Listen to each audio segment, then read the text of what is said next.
I never thought my marriage would unravel because of a single post.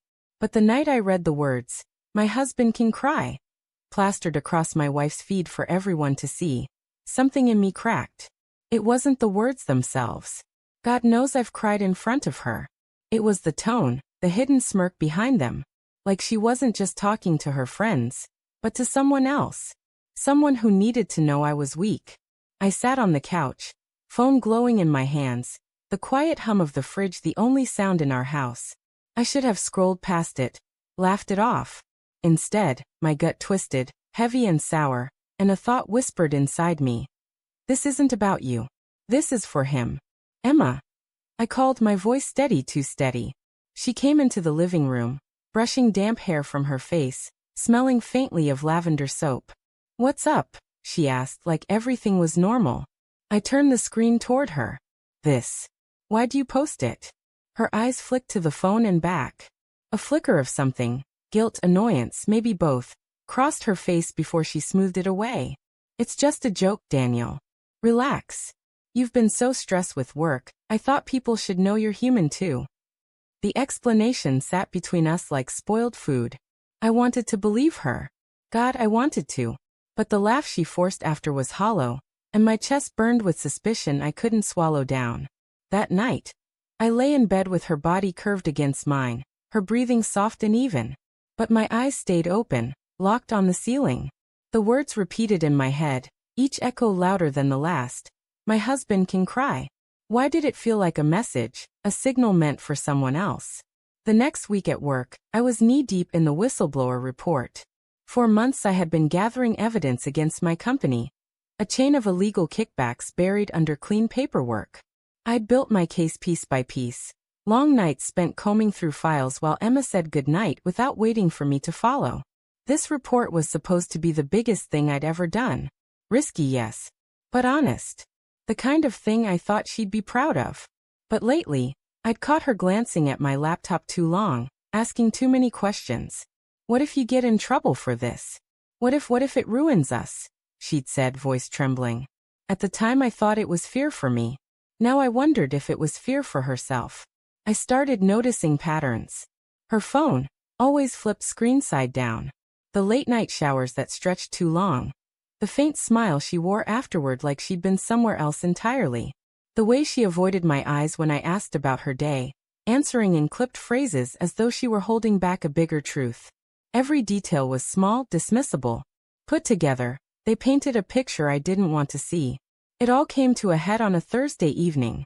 I came home earlier than usual, the report tucked safely on a flash drive in my bag. Emma was in the kitchen, humming to herself, phone in her hand. She didn't hear me at first. "Yes, I saw it. He doesn't suspect anything. Trust me, he's too caught up in his crusade to notice," she whispered, laughter soft in her throat. My blood turned cold.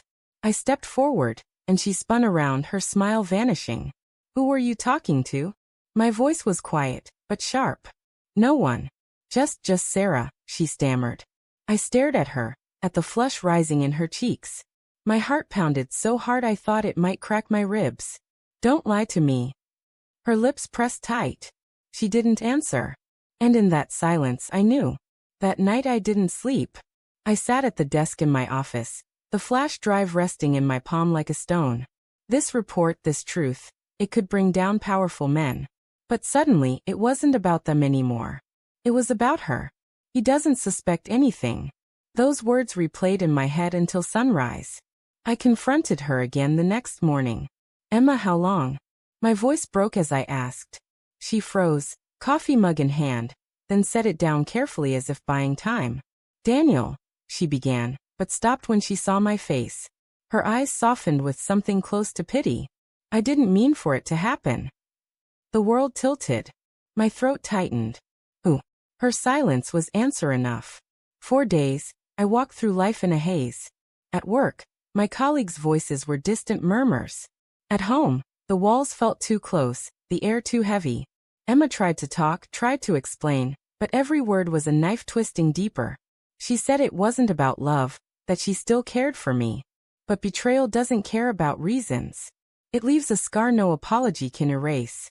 One evening, I sat staring at the whistleblower report on my screen. It was complete, damning, ready to be sent. But my hands shook above the keyboard. Emma's voice rang in my head. What if it ruins us? Us.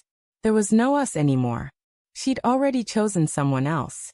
And yet, something darker tugged at me. If I exposed the company, Emma's secret would spill too. Her betrayal, her laughter behind my back. It would all come out in the storm that followed. Did I want that? Did I want revenge or freedom? In the end, I unplugged the flash drive. I walked outside into the night, cold air burning my lungs, and I let it fall into the river. The water swallowed it without a sound. Not because I wanted to protect her. Not because I wanted to protect myself. But because I was done carrying secrets, for them, for her, for anyone.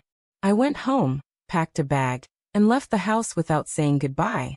The last thing I saw before I shut the door was Emma standing in the hallway, her eyes wide, her mouth open as if to call my name. But no words came. And that silence, her silence, was the only truth I needed. I don't know what tomorrow holds. Maybe I'll rebuild my life from the ground up. Maybe I'll never fully heal from the cracks her betrayal left behind. But I know this. She thought I'd never suspect. She thought my tears made me weak. But the moment she posted, "My husband can cry," she forgot something important.